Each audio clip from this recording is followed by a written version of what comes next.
Okay, so next we are going to discuss the geometrical isomerism in oximes.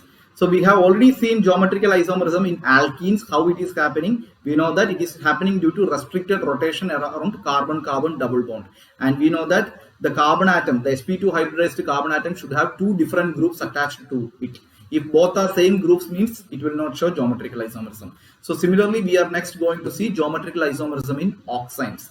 Here carbon, it is not in alkenes we know carbon carbon double bond is here. Here carbon double bond nitrogen is here. This is not actually present in your NCERT textbook, but this is very important for JEE students especially. Okay, for NEET students you can just see this. It is important, they can ask, okay, as a tough question, but it is not present in NCERT. Okay, let's see how first an oxime is formed here. Okay, so let me start with, so I can say whenever there is an aldehyde, for example CH3 CHO, okay, reacts with hydroxylamine NH2OH, this is called hydroxylamine. Okay, so I can write this as H2N. This is much better for your understanding. So during this reaction, what will happen here is oxygen of the carboxylic acid will get, and the hydrogen of the amino group will get removed as water, and you will get CH3 CH double bond NOH. So here C double bond N is formed. This is called basically an oxime. And if you see here, if I analyze this compound, you can see CH3 is connected to one of the carbon atom. To the other carbon atom, hydrogen is connected, so that looks fine. And there is a double bond, and there is nitrogen, and OH is connected here. And we know that nitrogen has a lone pair here. Please consider that. And this will exhibit geometrical isomerism. Now, how it will exhibit geometrical isomerism? That's what I'm going to say. Suppose you got an isomer like this, and suppose another person, say they have got a structure like this, CH3H, and here if you see NOH here, and lone pair is here. So here also you know that the plane, the arrangement is changing. It is not rotation that is happening, correct? So here what the chemistry says is that if H and OH, they are on the same plane, in the case of an oxime, then we call this type of isomers as syn isomers. In alkenes, what are the terms we are using? Cis and trans. Then we were using E and Z. Here we use the term syn. Instead of cis, we are using syn here if H and OH are on the same side. Suppose if H, here you can see H and OH are on the opposite sides. So here we use the term anti. Very, very important. So here we say syn and anti. Now I can give you one more example, and you need to say me whether it is syn or anti. Okay. So let's take another example. I'll take another color. Okay. Okay. Okay, I will tell me whether this one. So you have PH, CH, double bond NOH. What is this compound? This is called benzaldoxime. Benzaldoxime. Suppose they have given like this, PH, CH, double bond NOH. This is one. And in the other case, they have given like PH, CH, double bond COH. And here, please understand, here it is nitrogen, not carbon. So let me write nitrogen.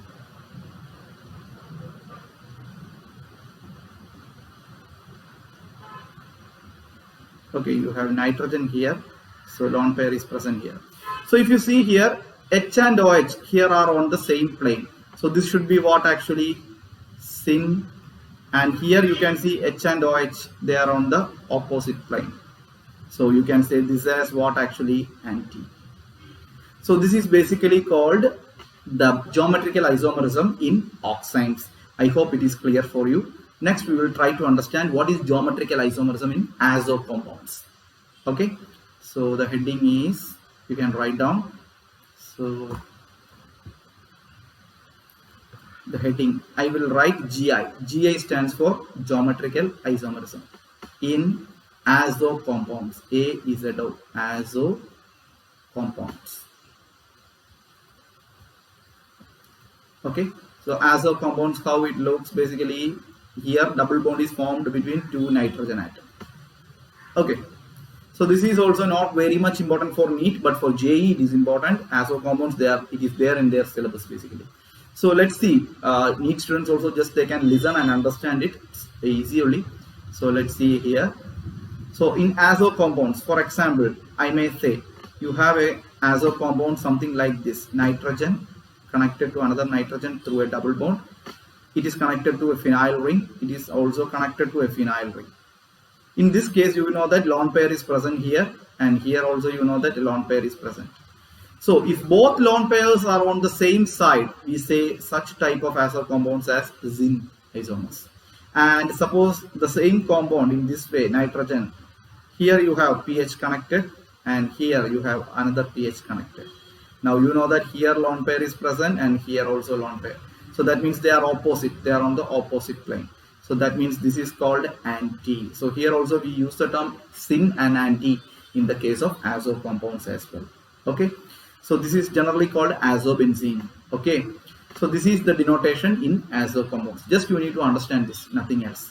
Next we say the last topic for geometrical isomerism, we say geometrical isomerism in GI, in cycloalkanes. This is important for NEET also, cycloalkanes. Okay, so let's see this. So in cycloalkanes, the next question here is, most of the students will ask a doubt here, sir, geometrical isomerism usually happens due to restricted rotation around carbon-carbon double bond. So that means only the atoms can change the plane and form different isomers. But in cycloalkane means there is no more double bond is present, sir. Then how they exhibit geometrical isomerism, sir? This is the most important doubt. But see here, it is a cycloalkane. It is not a normal alkane. So let's write one example so that you will understand. So suppose you have a cycloalkane like this. Now you know that here in one carbon atom, suppose methyl group is connected, to the other one you have hydrogen atom. And here also you have methyl group is connected and you have hydrogen atom here. Now if I look at this bond alone, okay, I will take another color for you. So if I take this bond alone, I know that it cannot easily rotate because it is a cyclic compound. So here also we can say if both methyl group are on the upper plane and both hydrogen group are on the lower plane, here suppose it is like this, I can say here you have the cyclo compound is present here. Okay, and if I, okay, 1 minute. Okay, so you have methyl group on the upper half and hydrogen on the lower half. Here also the methyl group is on the upper half and hydrogen on the lower half. So this type of compound we call it as cis compound. Okay, and now you have the other possibility as well. You have a cyclo compound here and we can see here methyl group here on the upper half, hydrogen lower half. But in this case, if you see, methyl group on the lower half and hydrogen on the upper half. So these two are actually opposite, correct? So here we say this compound as trans. Clear? So this like possibility is there, and I cannot compare between this carbon atom and this carbon atom, because to this carbon atom both are what actually hydrogen atom. The primary condition here is to any carbon atom it should have different groups, otherwise geometrical isomerism is not possible. Very, very important. Okay, now I will give you one question so that you will get a fair idea. Let's see one question. So question here is, you can just note down, which of the following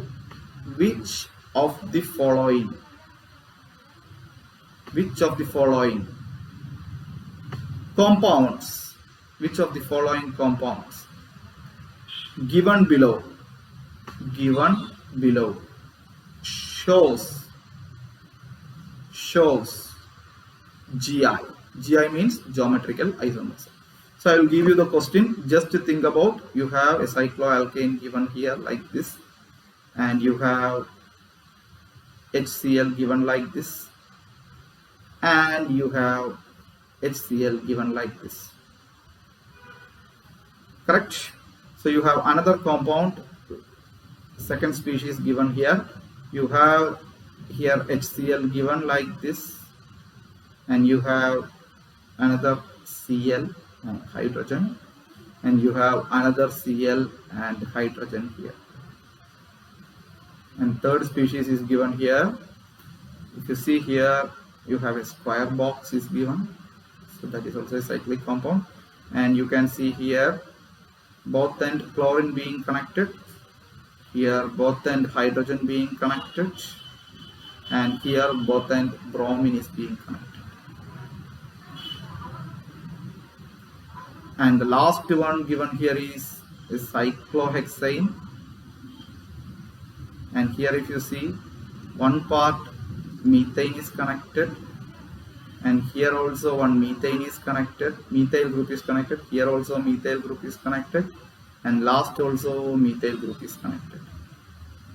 Now the question here is, which of the following species will show geometrical isomerism? Can you think for a minute and tell me the answer? It's very easy. Understanding is very, very important. So I can say the first thing, I will take the first species, and if you see here, first I will look at the carbon atom. This carbon atom has two different groups connected. Okay, two different groups. Now if I look at this carbon atom, both has hydrogen connected here, so I cannot take these two carbon atoms. When I am looking at this carbon atom, it also has hydrogen connected here and another group chlorine connected. So that means this can be arranged in different planes, and this will exhibit what? Geometrical isomerism. Now looking at here, this carbon atom has different atoms, this carbon atom also has different atoms, this carbon atom also has different atoms. So more geometrical isomers are possible. So between this and this, geometrical isomerism is possible. Between this and this, geometrical isomerism is possible. Between this and this, geometrical isomerism is possible. So this will also exhibit geometrical isomerism. Now looking at this one, this has both hydrogen connected. If nothing is mentioned, that means it has both hydrogen. So similar atoms connected means it will not exhibit GI. Here also if I see, similar atoms are connected to the same carbon atom. Here also similar atoms are connected.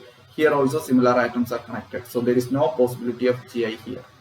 And if I look at this one, here Me, methyl group is connected and other one is hydrogen. Here also methyl group is connected and other one is hydrogen. So between these two carbon atoms, I can say GI is possible. And between these two also GI is possible, because here also methyl group and other is hydrogen.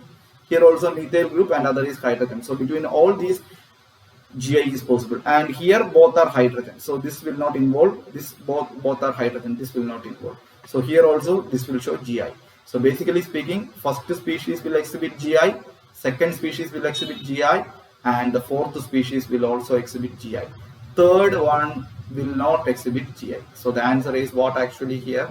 I can say first one, multiple answer, 1, 2 and 4 will be the correct answer.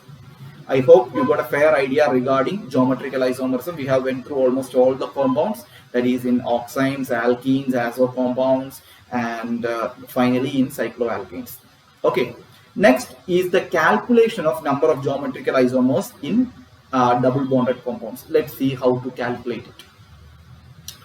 So I will give a heading. Okay, number of, I can give the heading like this, number of GI, geometrical isomers in polyenes.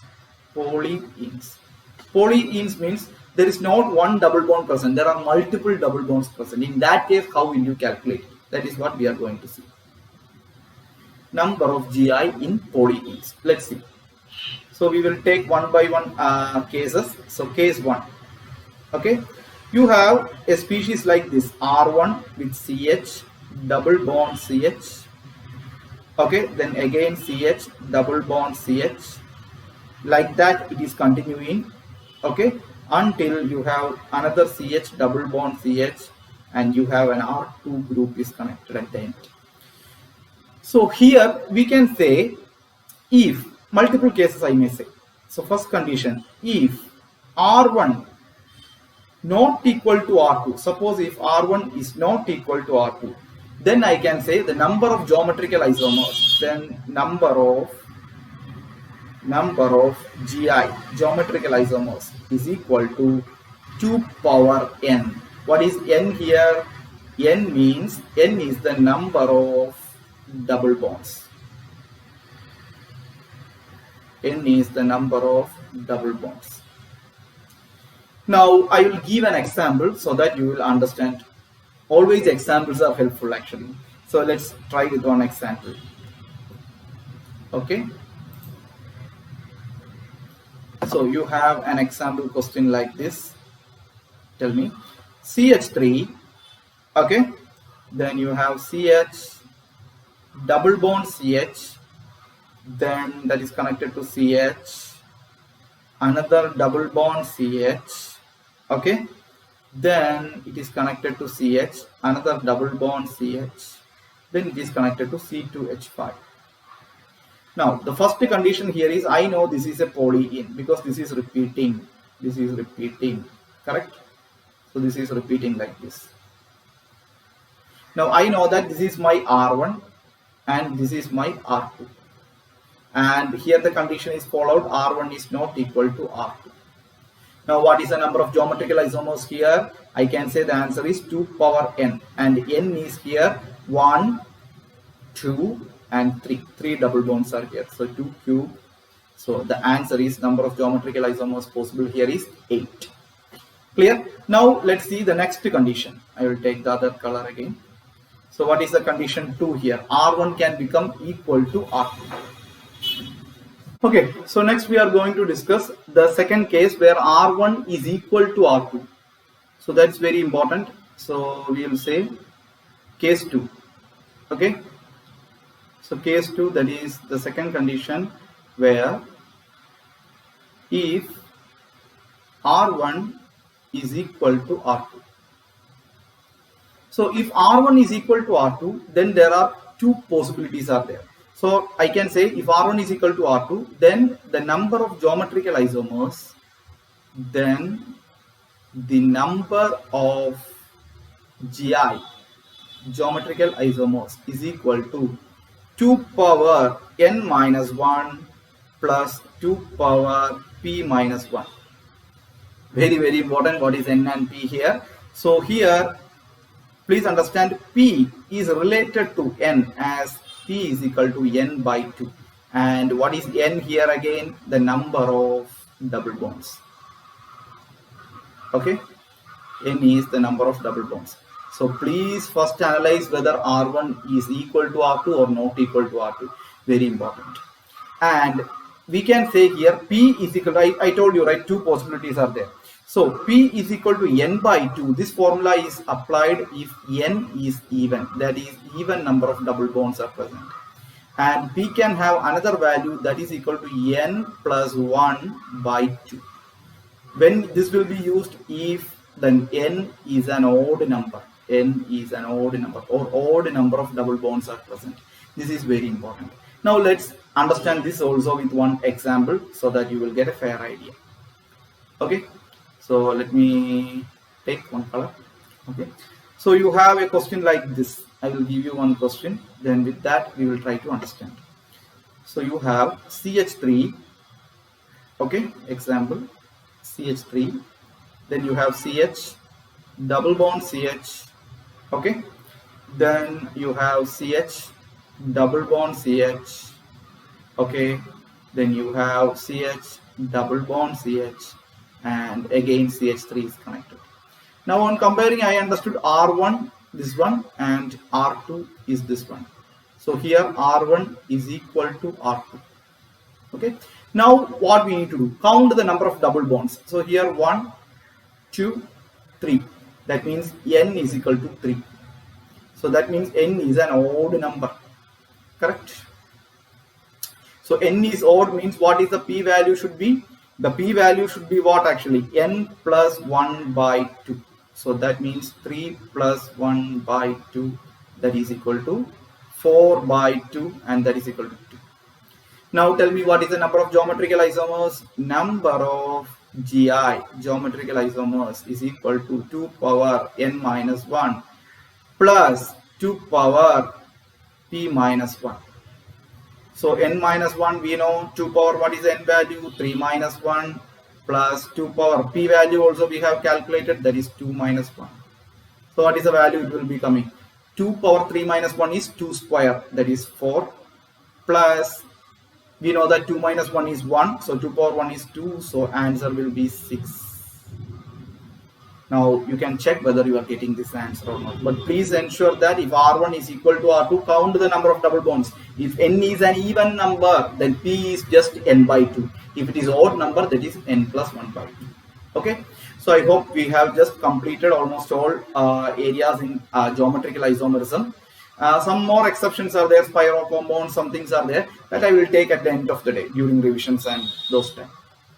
Now we will switch to the next concept, that is reaction mechanism. Please watch that completely, very, very important. Don't miss any sessions, and if you have any doubt, please come back to us in our doubt clearance session. Okay, good morning students. So today we will be discussing the topic reaction mechanism. So you know, in this chapter, that is the basic concept of chemistry, we have learned many topics. In the starting we learned about nomenclature, then we learned about isomerism. In that we learned about structural isomerism, then geometrical isomerism. Then the two topics I left behind is optical isomerism and what we call it as the conformational isomerism, that I will take it at the end. Now we will go to the next important topic of this chapter, that is what we call it as the reaction mechanism. Very, very important to understand about the reaction. Now let's say, what is basically reaction mechanism? We will start with that, then we will go into in depth what does it mean actually. Okay, so what basically happens during a reaction? You know that during a reaction some bond breaks and some bond forms. For example, consider the reaction. Suppose you have CH3Cl. This is reacting with KOH.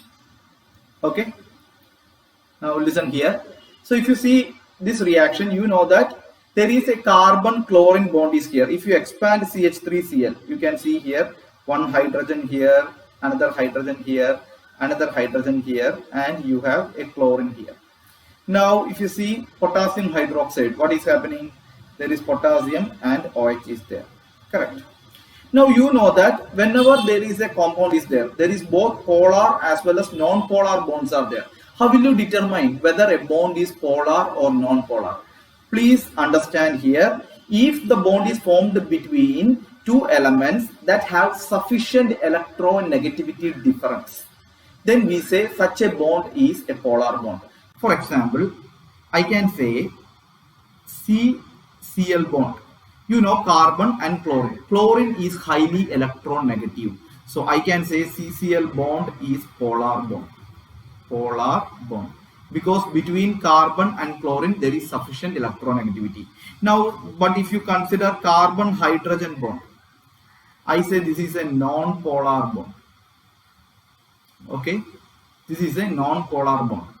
What is the reason I am saying it is a non-polar bond? That means between carbon and hydrogen there is no much electronegativity difference.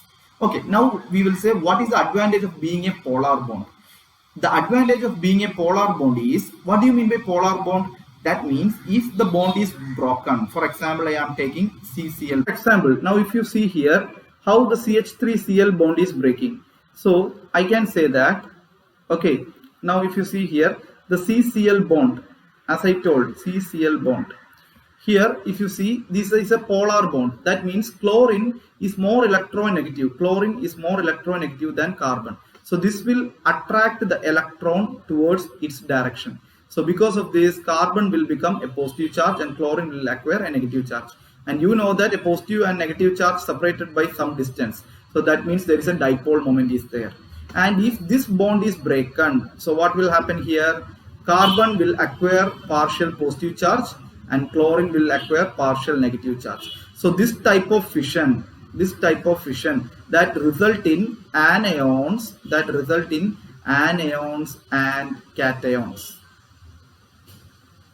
So So here cation is carbon plus and anion is Cl minus. So this type of fission that will result in what actually anions and cations is called heterolytic fission. Heterolytic fission. Very, very important. So what is then homolytic fission? Suppose the bond is broken between carbon and hydrogen or between carbon and carbon, and they does not have any much electronegativity difference. So here if the bond is breaking, what will happen? One electron will move in this direction and another electron will move in this direction. Here also one electron will move in this direction and another electron will move in this direction. So as a result of that, you will get a carbon with one electron and hydrogen with one electron. Here also you will get two carbon with two electrons. That means free radicals are formed. These are called free radicals. Okay, and this type of bond breaking is called homolytic. Homo means same. Homolytic fission. Okay, now let's see here in our example. Now you know that here when CH3 Cl minus, so here we know that CH3 plus is formed, correct? And Cl minus is there, that means heterolytic bond fission has happened, and between carbon and OH K plus is formed because we know that potassium is highly electropositive, so when it is bond is breaking it becomes positive charge, because potassium it will donate electron, and oxygen we know is highly electronegative, so that means it will attract the electron and this will become OH minus. And now I know that potassium highly electropositive element and chlorine highly electronegative element, that will form an ionic bond KCl. So the first product, and CH3 will combine with OH minus forming CH3OH. So as a result, a substitution reaction has happened here. Okay. So how I can now define reaction mechanism? So I will say how I will define. Okay, I will take a new color for your understanding. Okay. Okay, so I can define reaction mechanism as step by step description, description of a reaction, step-by-step description of a reaction is called what? Reaction mechanism. Okay, now we will try to learn what are the factors which are going to determine this reaction mechanism.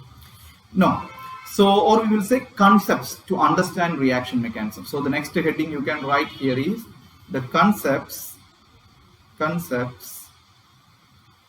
to understand reaction mechanism. Concepts to understand what? I will say RM. RM means reaction mechanism. Okay. Okay, fine. Okay, this is the next heading.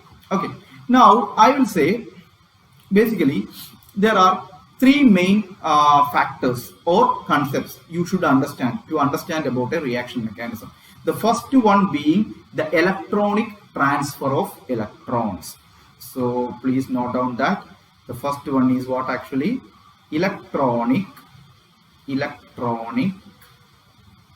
transfer of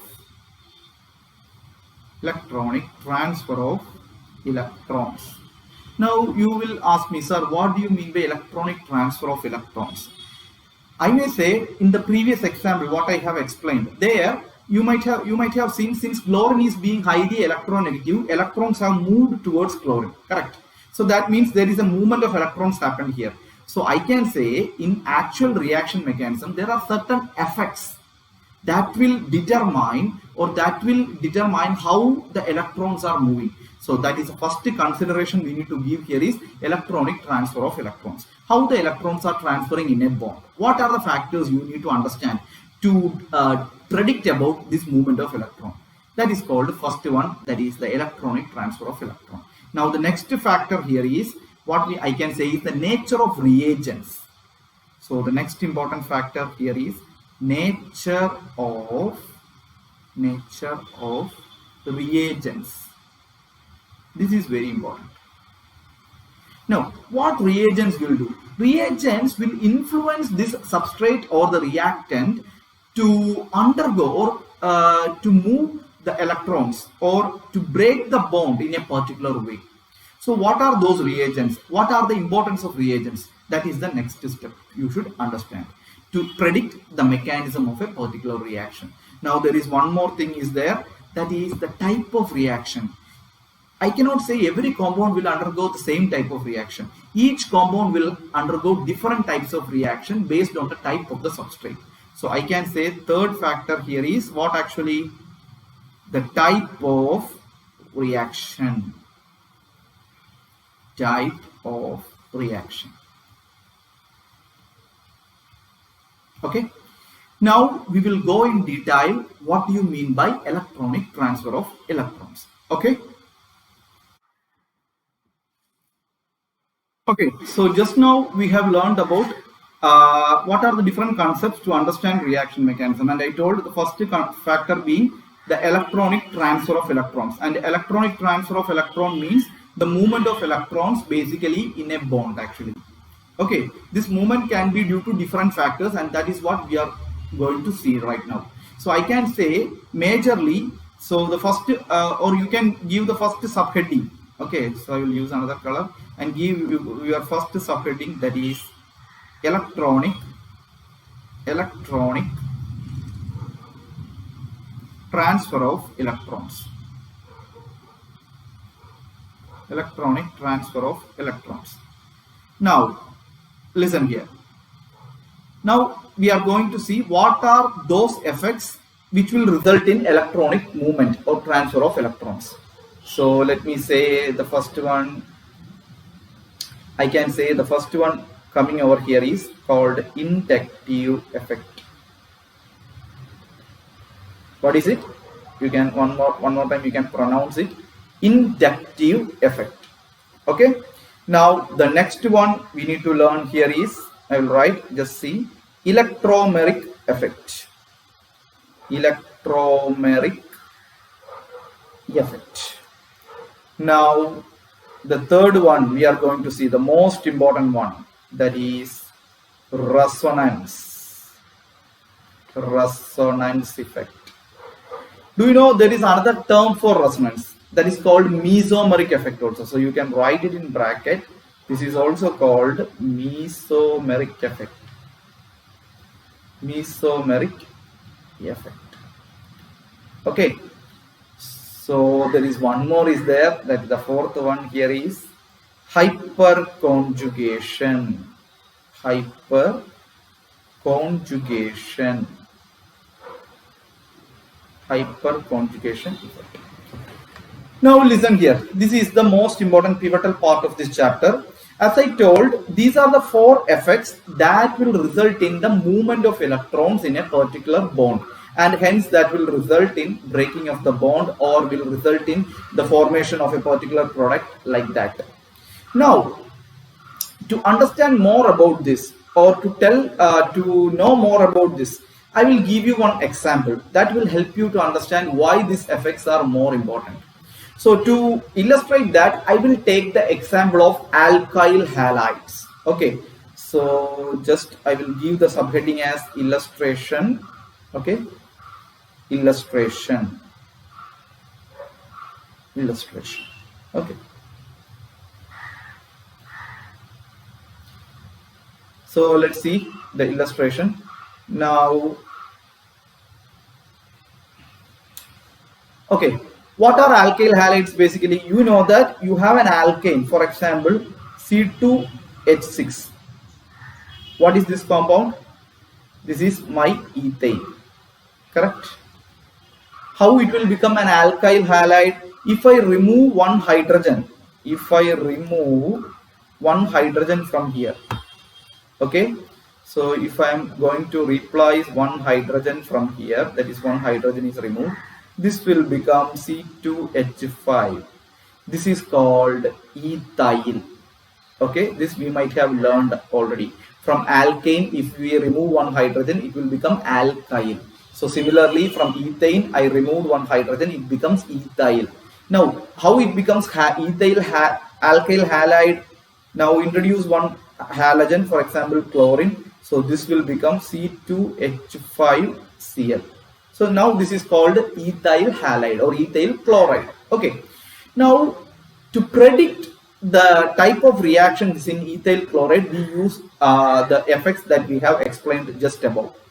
For example, let's see, I am giving you 3 different types of alkyl halide. So here ethyl halide is there, C2H5Cl, okay, and you have something like this is present, CH3C, CH3Cl is present, okay, and you have a third one that is called CH3 thrice CCl. These 3 are present. Now I need to determine out of these 3 which will undergo a faster reaction.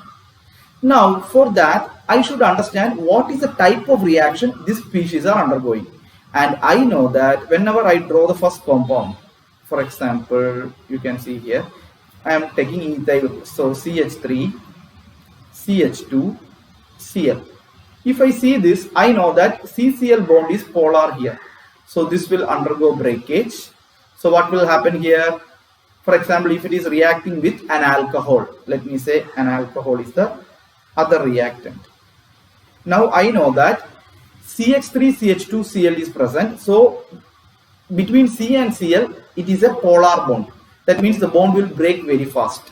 Why it is breaking very fast? Because it is a polar bond. Always polar bond breaks very fast compared to a non-polar bond. Now after breaking this will form an intermediate species, CH3, CH2 plus. Why? Because the chlorine will get left as, how chlorine will move?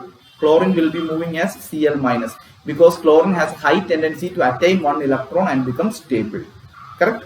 So this will move as CCl and this becomes plus. This type of species, these are called intermediates in a reaction. Intermediates in a reaction. So this intermediate is called what? Carbocation. Okay. So why it is called carbocation? If you see here, carbon is carrying the positive charge. So carbon becoming positive, carbon becoming cation, positive. So that's why it is called carbocation.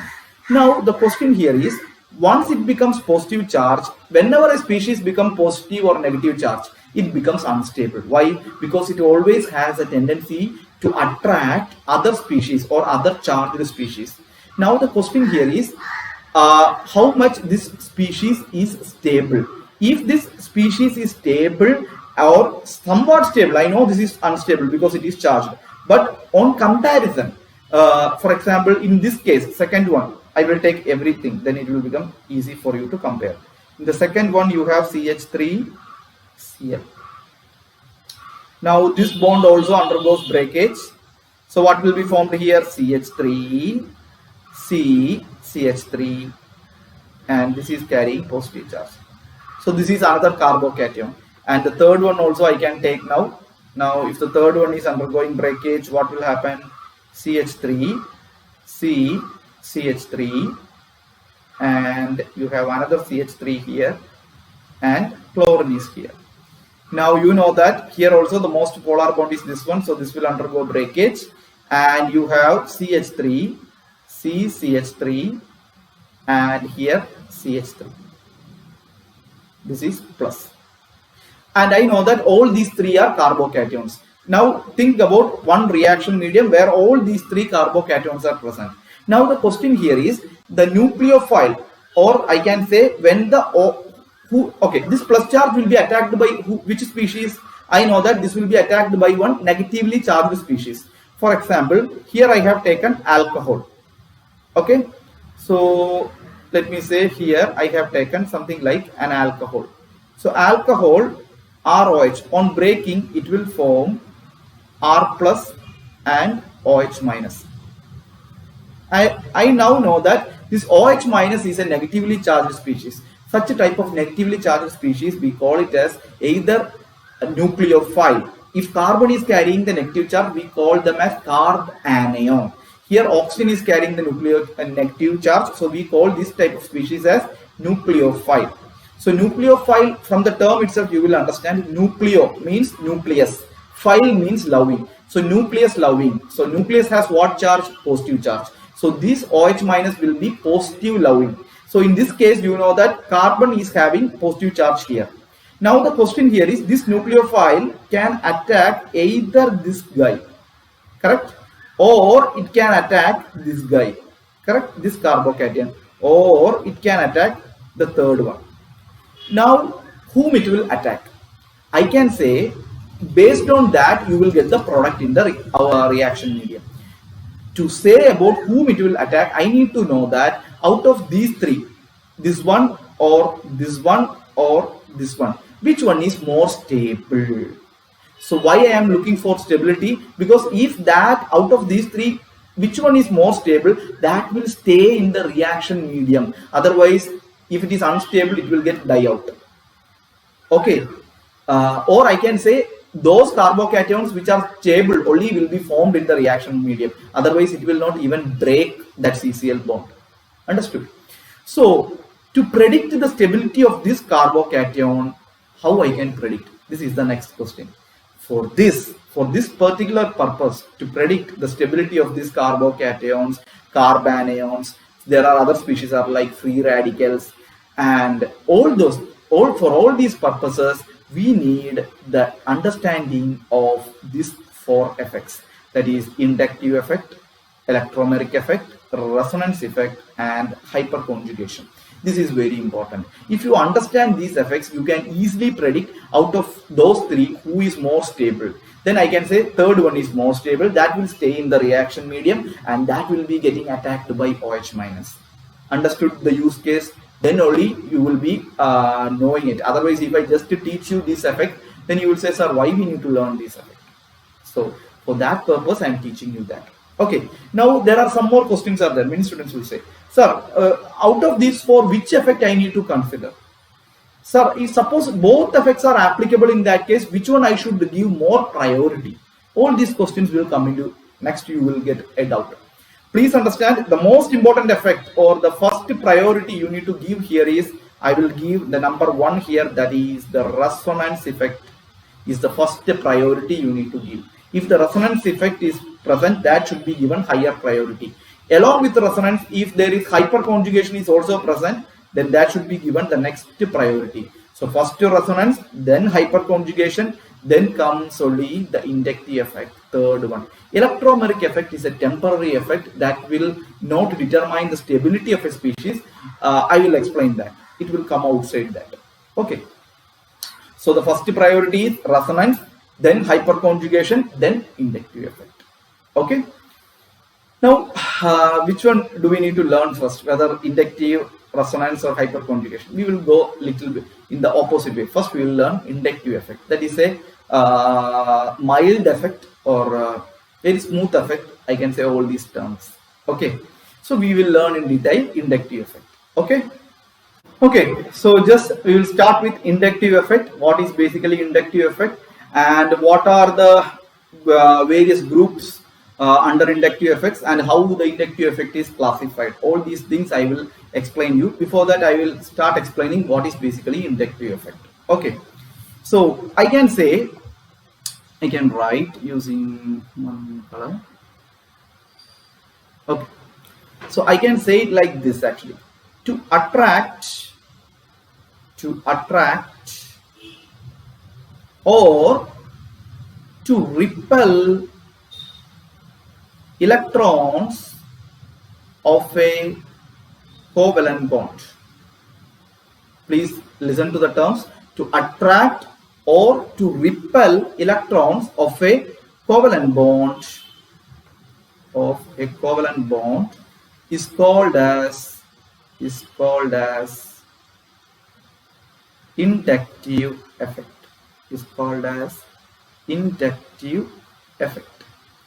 I am sure you might not have understood anything.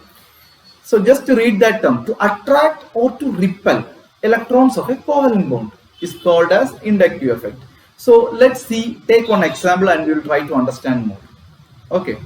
So let me say, for example, if I am taking a compound like CH3Z, and listen here, Z I am not knowing what it is actually, some group. Okay. So I know that between this carbon and Z there are 2 electrons, it is being shared here, correct?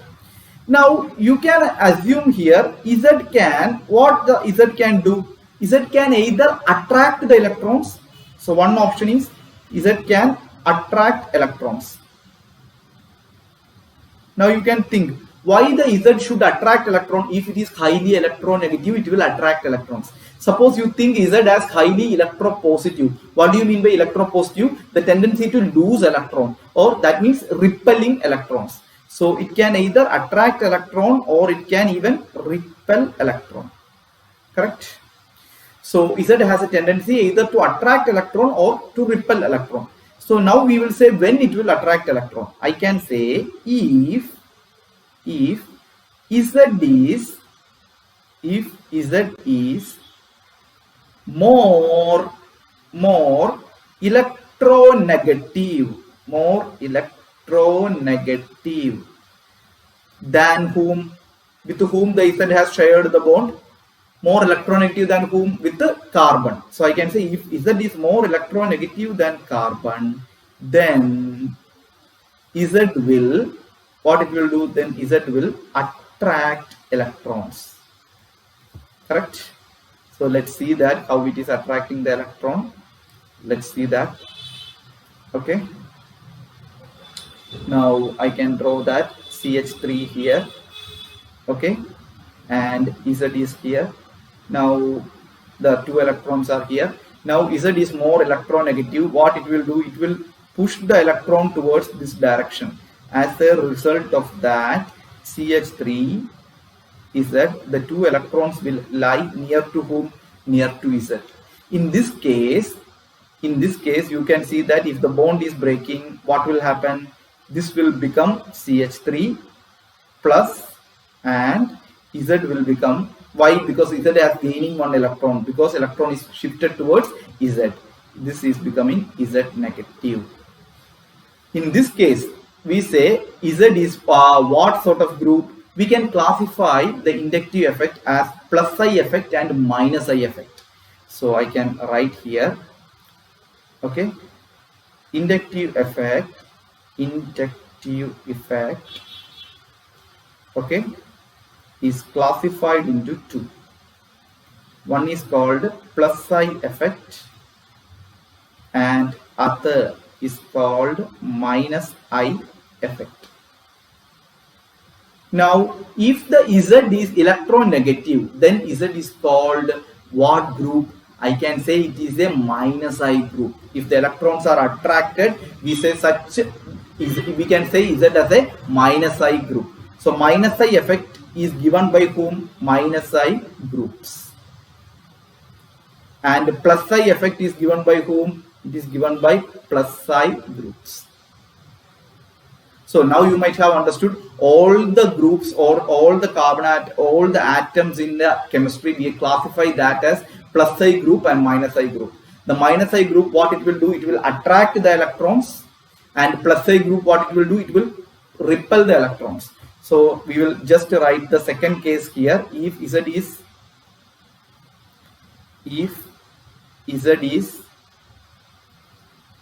either I can say Z is more electropositive than carbon, or Z is less electronegative than carbon. Both are correct. So if Z is less electronegative than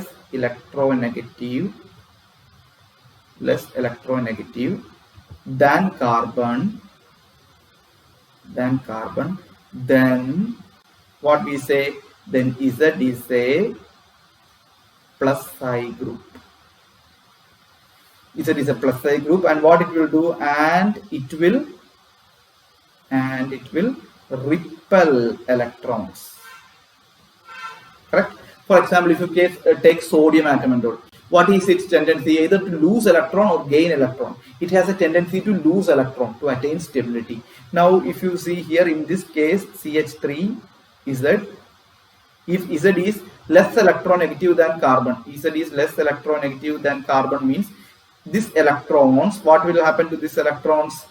I can say CH3, the electron will move in this direction, and Z is here.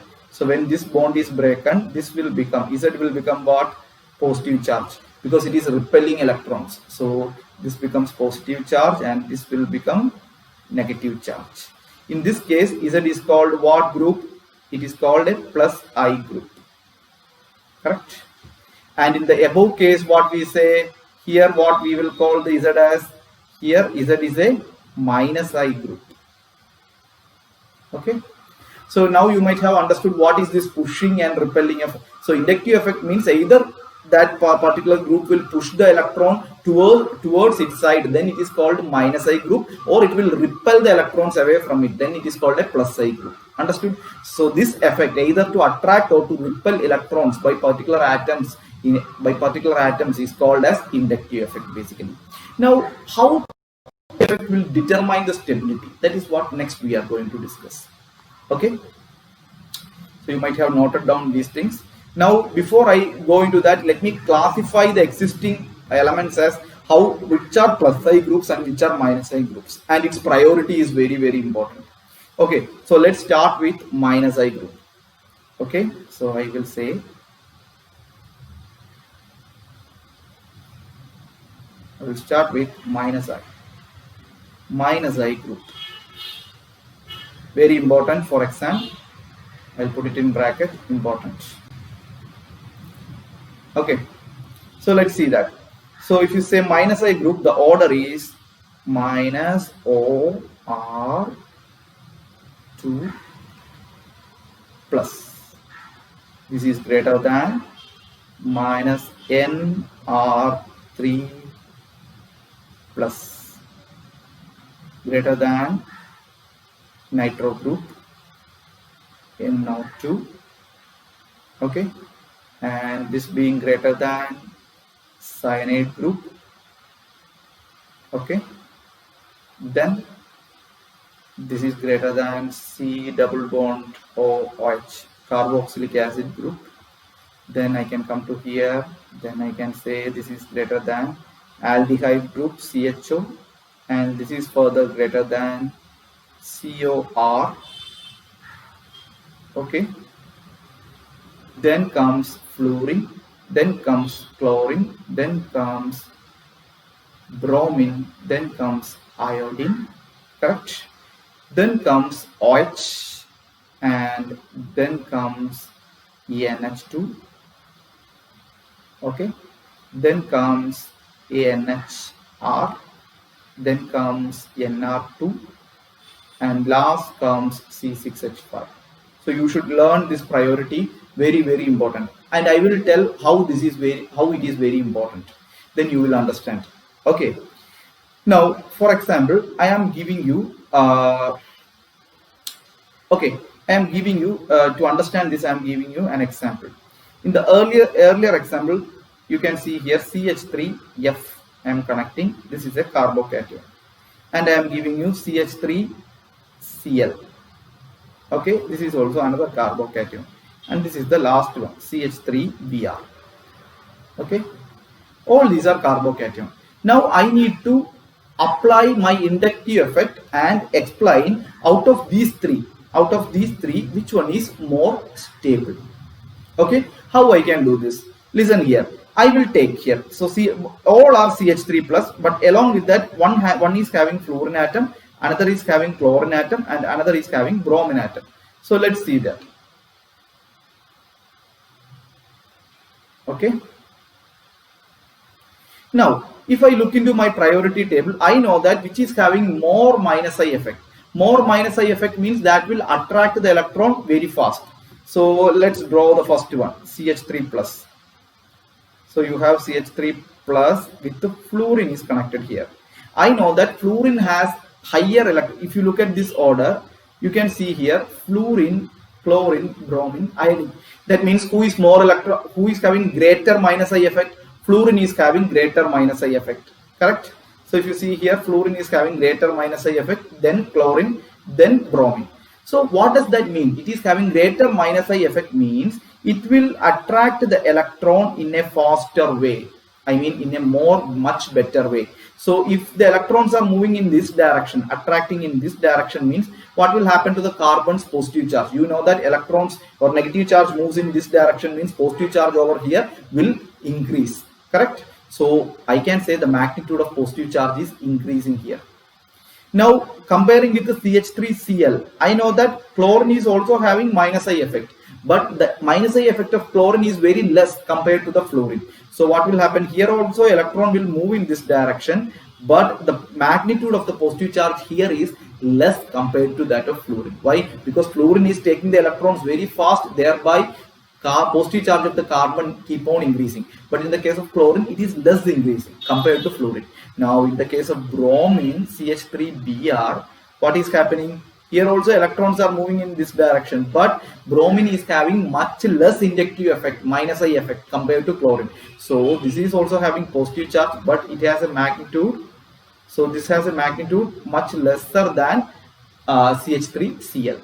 Now because of this, what is happening? We know that if positive charge keeps on increasing, the compound becomes stable or unstable. I know that I have already told you that if the charge is very high, then the stability is very less. If the charge is very less, then the stability is very high. You can think, if the charge is very high, what will happen? It will get attacked or repelled very fast. If it is attacking or repelling, means it is unstable.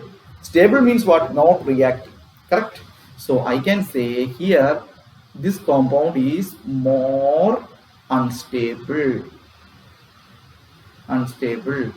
So what is the reason for that? Because fluorine having higher minus I effect than chlorine and than bromine. So the order of stability is which one here? I can say CH3Br is more stable than CH3Cl is more stable than CH3F.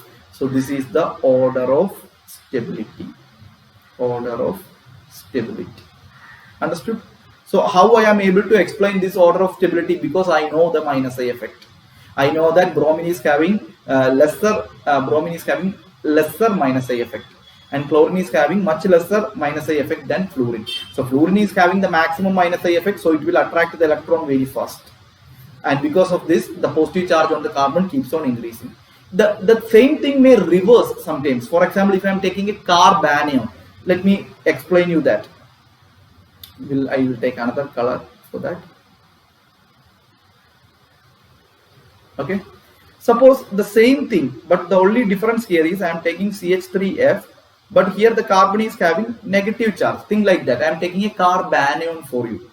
Okay, and the other one is also a carbanion, CH3Cl with the carbon having minus charge, and CH3Br with the carbon having minus charge. Now you can think about it. Now I know that fluorine is having maximum minus I effect. So what it will do? It will attract the electron very, very fast. Now I know that since it is having minus charge, so how to explain stability? I know that whether it is positive or negative, removing the charge make a compound stable, correct? So I may say CH3F, the fluorine, it will attract the electron very fast, so that the magnitude of this negative charge in the carbon keeps on decreasing very fast. Now if I take CH3Cl, what will happen? CH3Cl also will attract electron, but it will attract electron in a much lesser fashion compared to fluorine, because chlorine is having lesser inductive effect than fluorine. So here it will attract the electron in a much lesser pace. So this is having more magnitude of negative charge. If the magnitude of positive charge or negative charge is higher, then that compound is unstable. So here the order of stability will be, this one is more stable than this one. So CH3F is more stable than CH3Cl, which is more stable than CH3Br, because here minus charge is there. My purpose is to remove the charge. If it is positive charge, what will happen? That means if there is a minus I group is connected to positive charge, like this minus I group is connected to positive charge, means that minus I effect group will attract the electron, thereby the magnitude of positive charge increases, making the compound unstable. But the same minus I group is connected to a carbanion, means what is happening? So here the fluorine will attract more electrons in this direction. Electrons are moving in this direction. So thereby the negative charge of the carbon keeps on decreasing, making the compound more stable. My purpose is either to make a compound stable. If it is having positive charge, I should decrease that positive charge. If it is having negative charge, I should decrease that negative charge. then only the compound will become stable. So this is how the inductive effect is stabilizing a particular compound. Understood? Now let's see the next one. So just now we have seen the minus I group, correct? Now let's see which are the plus I groups. Okay, so I will take that, the plus I group. Okay, so next I am going to explain the plus I groups. Which are the plus I groups in chemistry? Okay, so going to that. Okay, so the plus I group here is O minus, which is greater than COO minus, and this is greater than CH3, CH3, CH3. Okay, and this is greater than CH, CH3, and CH3. And this is greater than CH2, CH3. Okay, and this is greater than CH3, and this is greater than D. D stands for deuterium. And please understand, the inductive effect of hydrogen is considered as 0. Very, very important. Now let's see one application of this plus I effect. Then you will understand more about that. Okay, so you will get a fair idea then. Let me take one example.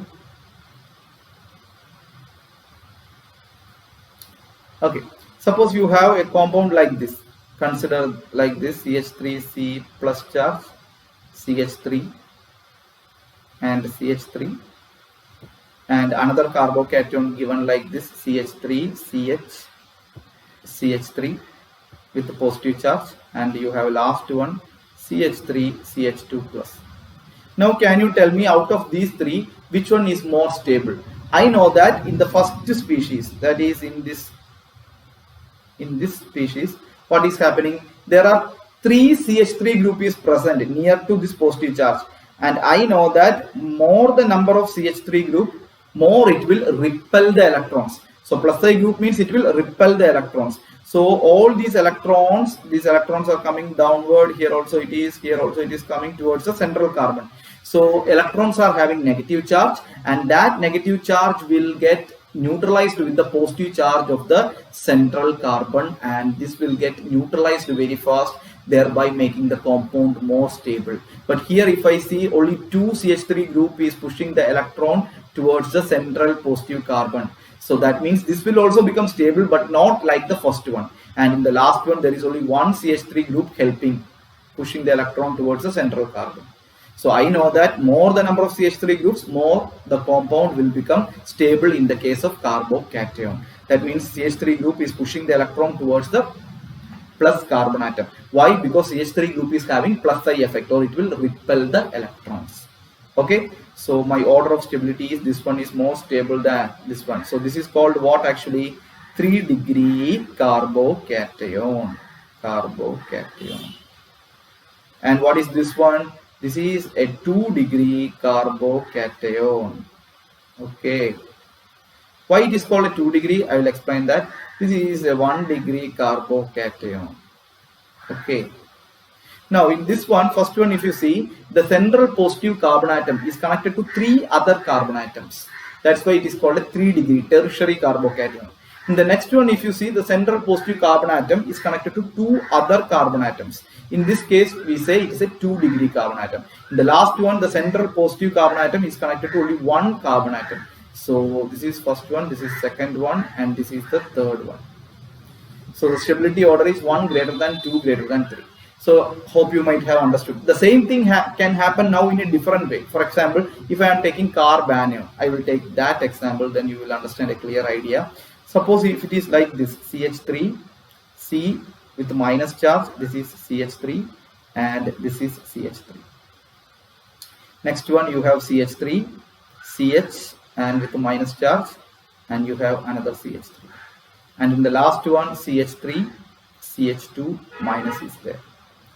Now you think about here, the purpose of the first compound to become stable is the minus charge should decrease. But we know that CH3 group has plus I effect. So it will, what it will do? It will repel the electron in this direction. and this will also repel the electron in this direction. Okay, and the last one will also repel the electron towards the central carbon. Now because of that, the central carbon will have more negative charges, so that means it is becoming unstable. So here, who will be having more stable? In this case, the last one, third one. Why? Because it has only one CH3 group that will only push the electron towards the central carbon. So this is third one is more stable than second one, which is more stable than the first one.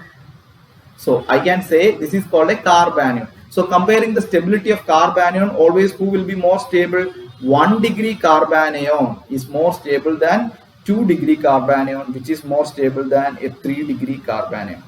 Okay, all these are carbanion.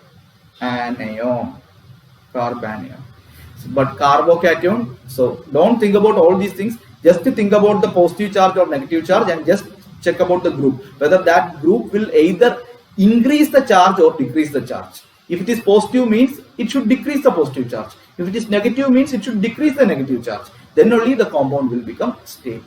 Okay, so I hope you got a fair idea. And the important point to be noted here, one more points are there, so let me write down there as important points. Okay, I can write here important points to be noted down. Important points. So the first important point here is first one. Okay, so I can say inductive effect of hydrogen is 0. And the second important point, inductive effect, or I can say I effect. Inductive effect is a distance dependent effect. This I have not explained. Distance dependent effect. Distance dependent effect. Now, why inductive effect is called a distance dependent effect? I will explain that. Listen here. So I will explain below this. Let's see. For example, you have a compound like this, CH3, okay, CH2, CH, and you have a chlorine here, and you have a CH2 plus is here, correct? And you have another compound like CH3, and you have CH, here Cl is present, and here you have CH2, and here you have CH2 plus is present. And you have a last compound that is CH2, Cl, and here you have CH2, here you have CH2, and here you have CH2 plus. Now my question here is, this is 1, and this is 2, and this is 3. Out of these 1, 2 and 3, which one is more stable? I can say inductive effect is a distance dependent. It is like a domino effect. For example, you can think like you are in a queue in your theater to book a ticket for some movies. Think like somebody from back pushed you. What will happen? You can say the first person on front of this will get a push. He will push the next guy, it will go like that. But you know that the first person will get the maximum push. Thereafter, this guy, second guy will push the third guy with a much lesser force, and the third guy will push the fourth one with a much lesser force. It keeps on diminishing or decreasing. Similarly, I can say that inductive effect is a distance dependent effect after the third or fourth carbon atom. Correctly speaking, it will be fourth, but some books also say third. After the third or fourth carbon atom, inductive effect is almost 0. Let's see how that happens. Now, if I see this example, okay, here you know that carbon is having positive charge here, and chlorine is having minus I effect. So what chlorine will do? It will attract the electron from here. So when it attracts electron, what will happen to this carbon atom? This will become partial positive charge. When it becomes partial positive charge, the electrons of this bond will move in this direction to replace this one. So what will happen? The positive charge of this keeps on increasing, correct? Now in the next one, you know that there is positive charge here present. Now because of the positive, okay, you can see chlorine is present here. So chlorine will attract the electron in this direction. So this will become partial positive charge. When this becomes partial positive charge, the electrons present here will move in this direction. then this will become partial positive charge. When this is becoming partial positive charge, it will attract the electron in this direction. So here you know that chlorine is very far away from CH2 group. That means when this push is coming to this particular carbon, the effect is almost decreased compared to the first one. Here it is almost pushing like this, pushing very fast. But here it is at a longer distance, so its attracting is very less. But if you look at the last one, it needs to attract from here. So the effect of chlorine is almost negligible here. So if you see, this is the fourth carbon atom. So this will attract like this. So this will become positive charge. Then the electron will move in this direction. Then this will become lesser positive charge. Then the electrons will move in this direction. Like that it will go. But I can say here the chlorine is affecting this positive charge, last positive charge, in a much lesser way. So that means more farther the electronegative groups that will attract the electrons, and the effect on the positive charge is very less. So who is more stable here? I can say third one is more stable. Why? Because stability means you need to decrease the positive charge. In the first one, what is happening? You can see here in the first one, 1 minute. Okay, in the first one, the chlorine is attracting the electron very, very fast, so that the magnitude of this positive charge is increasing very fast. In the second one, the chlorine is at a farther distance, so because of this, the magnitude of the positive charge is increasing little slower. But in the third one, it is very, very, very farther away, so that it is attracting, but the positive charge is not increasing compared to the second one. Because since chlorine is attracting the electrons, what will happen if it is attracting the electrons? The positive charge will keep on increasing. You know that, right? When electrons are attracted, the other part will become deficient of electron, and its positive charge keeps on increasing.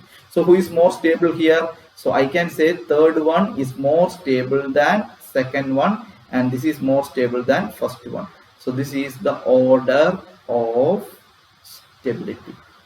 Correct?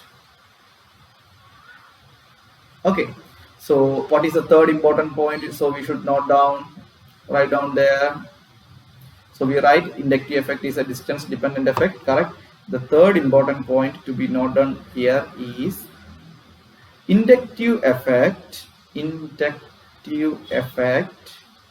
diminishes, or inductive effect disappears after fourth carbon atom. Correct? Or we can say after third or fourth carbon atom, inductive effect is almost considered as zero. That is also correct. Okay, so these 3 points, I think these are the very important points, and we already learned that the inductive effect is inversely proportional to distance. Inductive effect is distance dependent. How it is inductive effect is distance dependent? I can say inductive effect is inversely proportional to distance. That means as the distance increases, the inductive effect decreases. If the distance is decreasing, the inductive effect is more. Correct? So this is also very important. So next we will try to see the applications of inductive effect. That is more interesting. What and all we have learned now. We will try to see how we can apply this in determining the stability of carbocations, stability of carbanions. Even we can determine the acidic strength or basic strength of the compounds using inductive effect. How that happens, that is what we are going to explain next. Okay. Okay, students. So in the last class we were just seeing about the different types of inductive effects, and how inductive effects is classified into plus I effect and minus I effect, what are plus I groups and minus I groups, and the important points with respect to inductive effect. Okay, I hope all of you understood that, correct? And we classified certain groups as plus I group and minus I group, and what is its effect on stability. These things we have already seen it. Now next we are going to discuss is what is called as the application of inductive effect. Very, very important for NEET as well as for JEE exam. Okay, so let's see how the applications look like. Okay, so I will give the heading here, that is application of inductive effect. Application of I effect. Okay. So very important, please learn this for exam. So coming to the first application, I can say inductive effect is used to predict the stability of carbocation. I know what is a carbocation. It is a reaction intermediate. What is basically a reaction intermediate? An intermediate that is formed during the course of a reaction. That you know that reactants will be converted into products. But before the reactants are converted into products, for some reactions, the reactant will first converted into an intermediate product. That is called a reaction intermediate. And carbocation, carbanions, free radicals, like that, all these are reaction intermediates. And these reaction intermediates stability will determine in which direction the reaction should proceed so as to form the product. Okay, so what is inductive effect? The role of inductive effect here, the inductive effect will determine the stability of carbocation. So based on the inductive effect, I can say which among the following carbocation will be more stable. Then based on that, I can say the product formed will be so and so. Okay, so first application we will see here, that is, I can say I effect is used to predict what? Used to predict the stability of carbocation.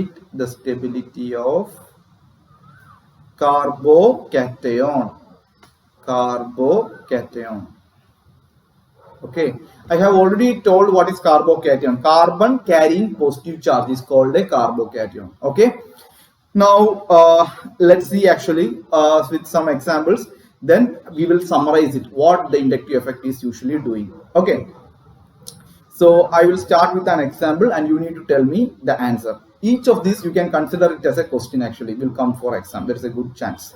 So let me write the question in green color. Okay, so first question. Okay, you are given CH3 CH2 plus. Okay, then you are given Br CH2 CH2 plus. Okay, then you are given Cl CH2 CH2 plus. Okay, then last you are given fluorine CH2 CH2 plus. So altogether, you know, there are 4 species are there. This is 1 and this is 2. Okay, and this is 3 and this is 4. Okay, I hope you might have seen the 4 carbocations that is given.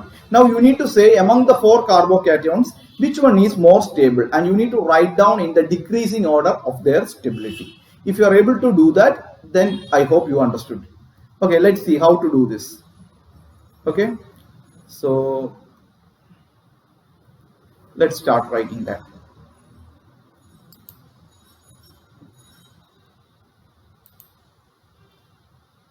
Now if you see here, the first one, let me take and analyze. So if you see here, CH3 is there and CH2 plus is there. This is the first one, and I am now checking positive charge is present on this carbon atom. Now this is connected to a CH3 group, correct? And you know that CH3 group is having what effect? It is having plus I effect, correct? So plus I effect means what? Actually it will repel, electron repelling nature, correct? Electron repelling happens. So electrons are repelling means what it will do? It will repel the electron away from it. So that means electrons are moving in this direction. So if electrons are moving in this direction, that means negative charge is moving in this direction. So if negative charge is moving in this direction, already we have positive charge there. The positive charge and negative charge will neutralize and the compound will become stable. That means this compound is stabilized, correct? Is stabilized by what? Actually plus I group. Okay, now let's see the second species out of this. So in the second species you can see bromine is connected, correct? So let's draw. I will use another color for your understanding. So let's see bromine. Okay, it is connected to CH2 and CH2 plus. Now if you see here, We know that bromine has what effect basically? I know that bromine has minus I effect. Okay, so minus I effect means what? It will attract electrons. So that means it will attract electrons. So that means electron will move towards bromine atom. So electrons are moving in this direction. So here also electrons are moving in this direction. Electrons are moving towards the left. If more electrons are moving towards the left, that means what will happen? To the left part, electron will concentrate there and minus charge will concentrate. Because of the electron shifting from the right to left, right part will have more positive charge. That means positive charge will keep on increasing. That means positive charge is increasing means it is becoming unstable. Correct? So I am sure now 1 is more stable than 2. Now let's take 3 actually. Okay. So let me take 3. So in 3 what is happening? Instead of bromine, chlorine is connected, CH2 and CH2 plus. And on comparing bromine and chlorine, I know chlorine has more minus I effect. That means more electrons. That means more electrons are moving in this direction. Okay, chlorine has minus I effect. So more electrons are moving in this direction in a much faster way. That means here positive charge is increasing more. Correct? And in the last one you have fluorine coming. I know that fluorine has higher minus I effect than chlorine. So that means electrons are moving much faster here in this direction. So that means here positive charge is increasing more. Positive charge is increasing more. Positive charge is increasing the maximum means it is maximum what? Unstable. So I know that what will be the order here in this case? I can say the order will be more stable will be 1. Correct? Then it will be 2. Then it will be 3. And then it will be 4. This is the stability order. Okay, this is the stability order. I hope it is clear for you. Now we will see the next question or next application, not the next application, next example of this application. And let's see how it works. Okay, so I hope you are getting a fair idea, but please understand after practice only you will get much better picture. Okay, so we'll see the next question. Okay. So you have a new question. So you could see here CH2 plus CH2 and it is connected to NO2. And in the next species given here is CH2 plus CH2 and it is connected to CN, cyanide. And the third species you could see is CH2 plus another CH2 and it is connected to aldehyde group CHO. And this is species 1 and this is species 2 and this is species 3. Now you need to tell the stability order for these carbocations. Now taking one by one we can say, now you have the first one, that is CH2 plus CH2 and NO2. Now first step is what? Analyzing which group is connected here. Here the group connected here is what? NO2, that is a minus I group. Correct? So minus I group means it will attract electron towards the group. So electrons are moving in this direction. So since positive charge is here, electrons are moving in this direction means the magnitude of the positive charge here will increase. Correct?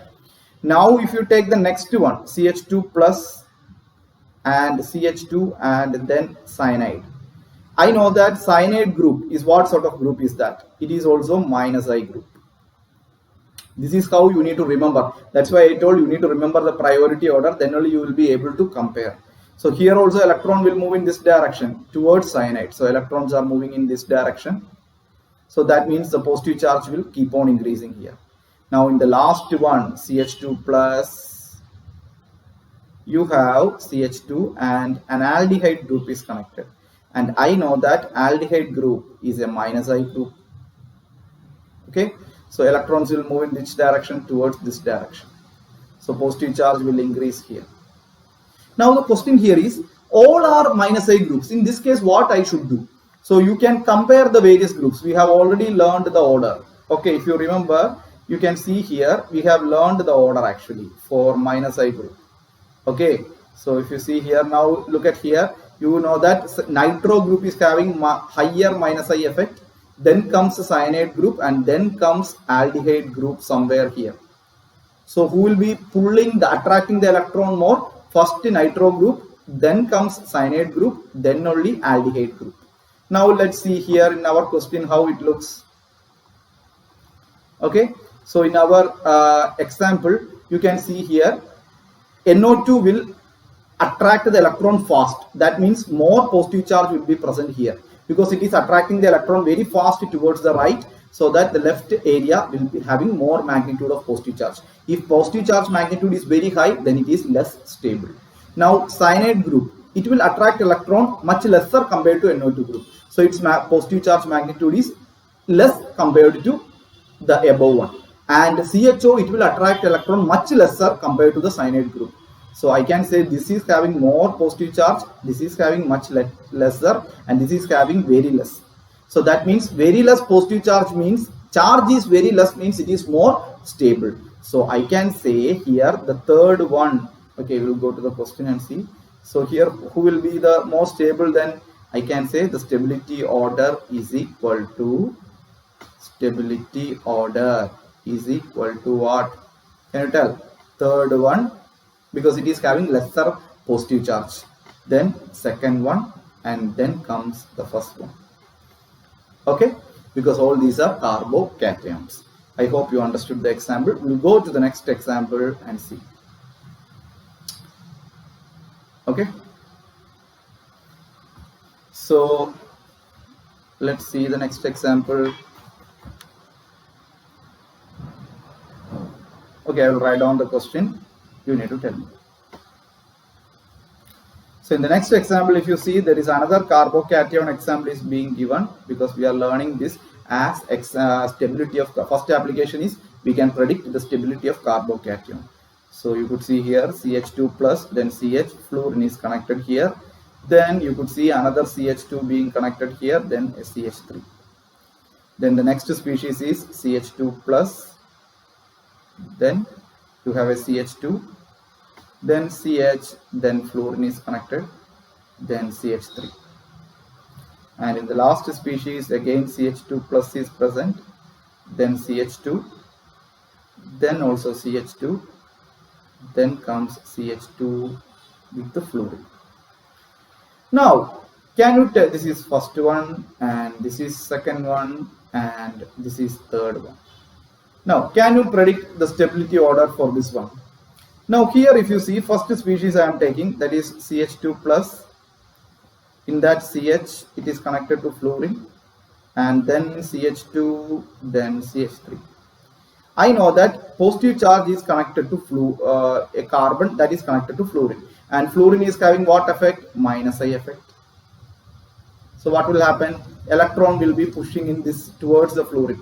So electron will move in this direction from here, correct? So if electrons are moving here, positive charge will keep on increasing, and we know that here fluorine is connected very near to CH2 plus.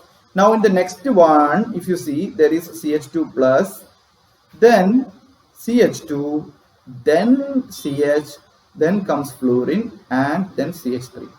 Now here also electron will move in the downward direction towards fluorine, but this is very far away from CH2 plus. So here also positive charge will increase, but it will not increase same as the above case. Above case will have more positive charge because the fluorine is connected very near to the positive charge.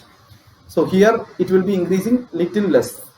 And in the third one also you could see here CH2 plus, okay, then it is connected to CH2, then another CH2, then CH2F.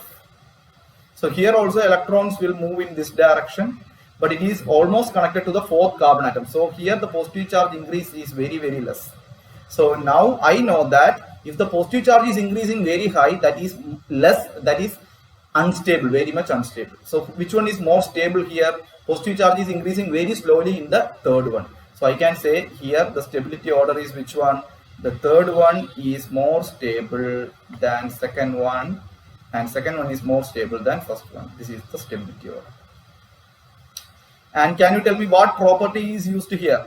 You know that all given species have fluorine connected, and you know that here the distance dependent effect is connected. If the distance is more, then the inductive effect is less. So here in the third one, it is far away, so the inductive effect is less. Because of that, the positive charge is increasing very slowly, so that means it is more stable. If the charge is very high, it is more unstable. Okay, so I hope you understood the first application, that is the stability of the carbocation. Now let's see the next application, that is the stability of carbanion. So the first application is just now we have completed. So the next application we will see.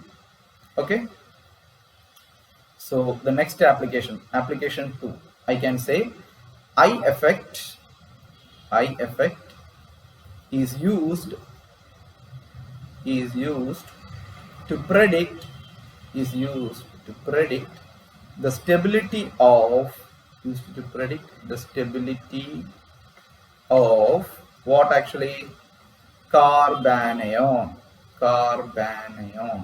What are carbanions? Carbon carrying negative charge. Those species are called carbanions. Okay, so let's see.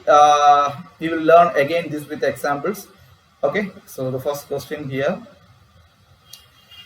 Okay, so you are given CH3, CH3 and another CH3 with the minus charge. You are given another species CH3, then CH3 with the minus charge, and last you are given CH3, CH2 minus. You need to predict out of 1, 2 and 3 which one is more stable.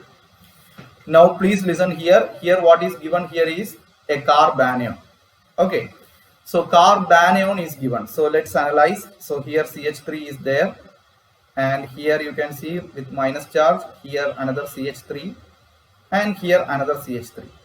Now tell me what CH3 will basically do. It's a plus I group or a minus I group, and I know that CH3 is a plus I group. That means it will repel electron away from it. So that means electron will move in this direction. Here also electron will move away from CH3. Here also electron will move away from CH3. So what is happening basically? All electrons are coming near to the central carbon atom, which is negative in nature. That means the central carbon has now the magnitude of the negative charge has increased very much. So magnitude of the negative charge, whatever be it, positive or negative charge is increasing very much, means it is becoming what? Unstable. Okay, now let's analyze the next one. In the next one you could see here CH3, CH and CH3. So here negative charge has increased maximum. Now here if you see, there is only 2 CH3 group. I know that CH3 group has plus I effect. So here also electron will move towards minus charge, correct? So now only from two sides only electrons are moving. Hydrogen has an inductive effect 0. So here also the negative charge will increase, but not like the first one. Okay, now in the last case, if you see here, you can see the last case, if you see CH3, CH2 minus. So here only one CH3 group is pushing electron towards this direction. So it has the minimum negative charge, because negative charge here also increasing, but it is very less compared to the first and second. So if the negative charge is very less increasing in the last case, that means it is maximum stable. So I can say third one is more stable than second one, and this is more stable than first one. This is the stability order. Okay, this is the stability order.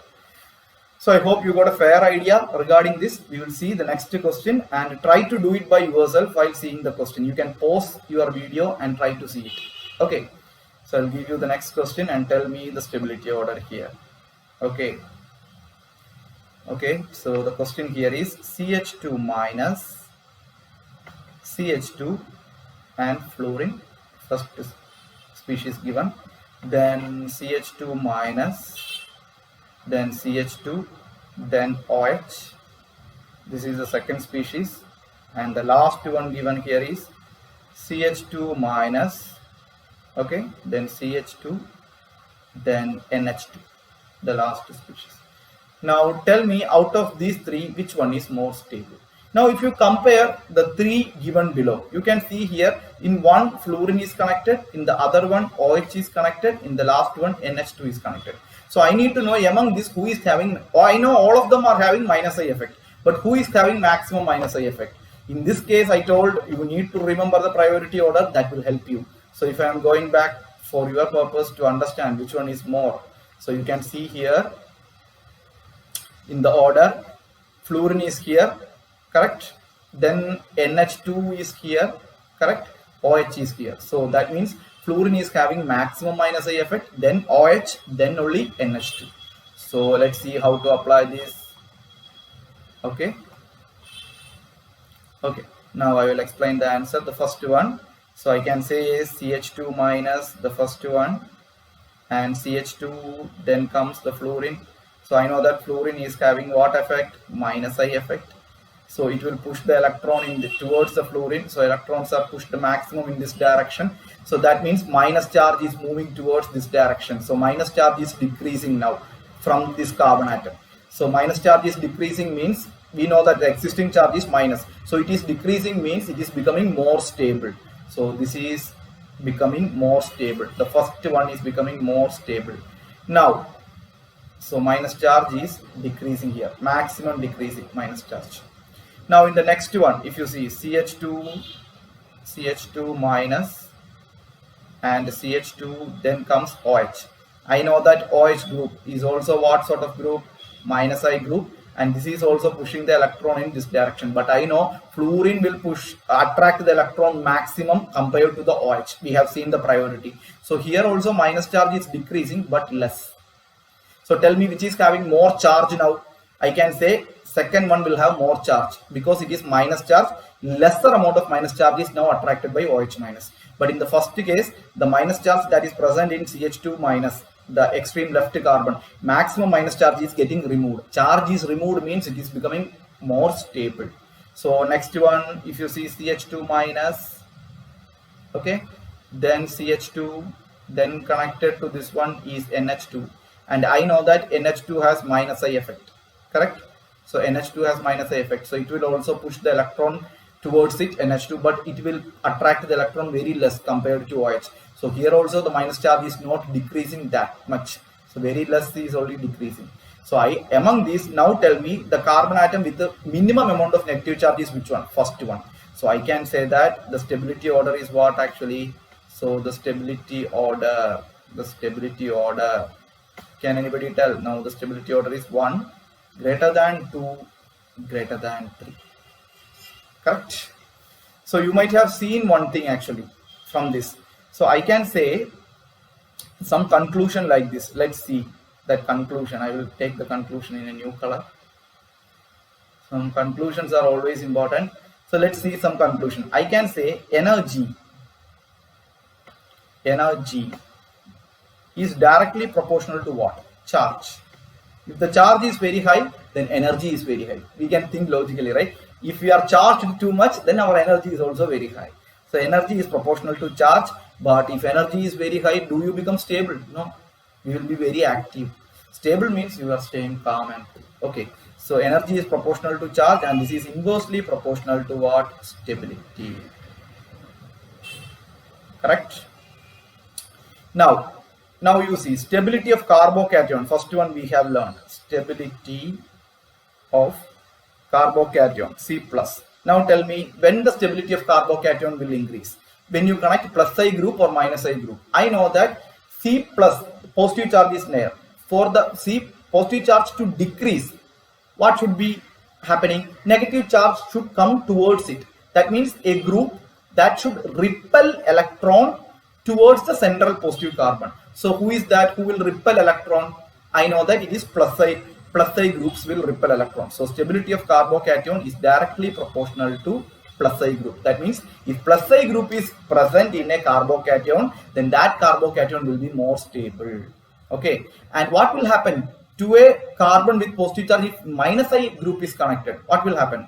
Minus I group will attract electron towards that minus I group. So what will happen to the central positive carbon?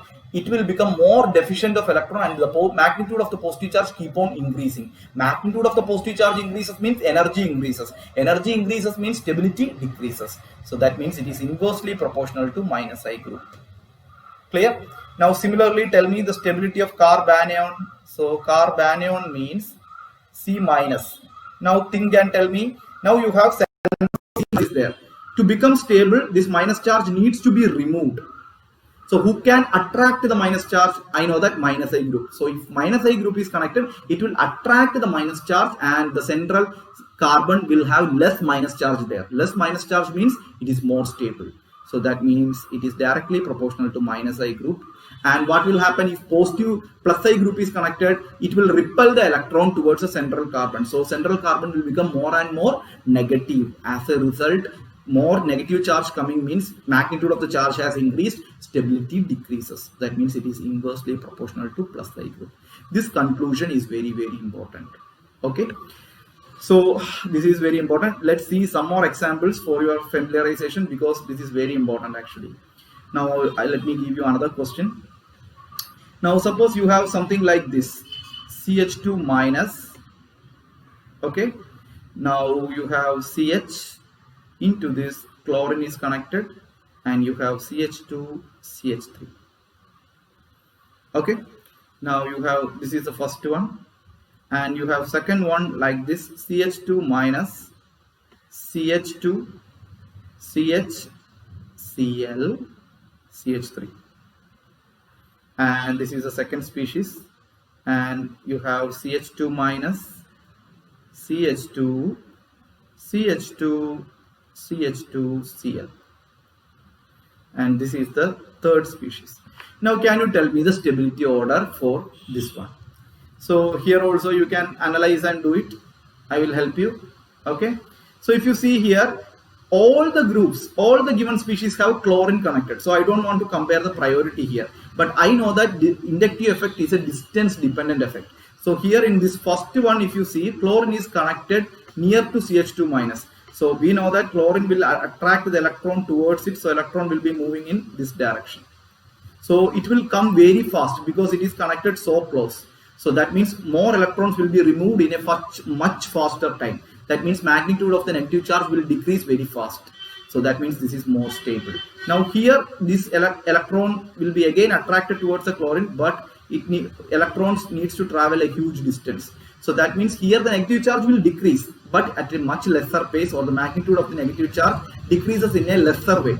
We know that if the negative charge is decreasing very fast here, that becomes stable much faster. And here you know that it is almost connected to the fourth carbon, so it will also attract electron in the downward direction, but it needs to travel a long distance. So which one will be more stable? You know that negative charge is removed much faster in the first one's case. So the stability order should be what actually? Stability order is first one more stable than second one, and this is more stable than third one. Correct? So I hope you are getting a good idea regarding the minus I effect and the plus I effect. So we have went through some of the examples, and a general understanding is also given. A second application also I have mentioned, stability of carbanion. Now 3 more applications are pending that we will learn in the next class. Clear? Thank you.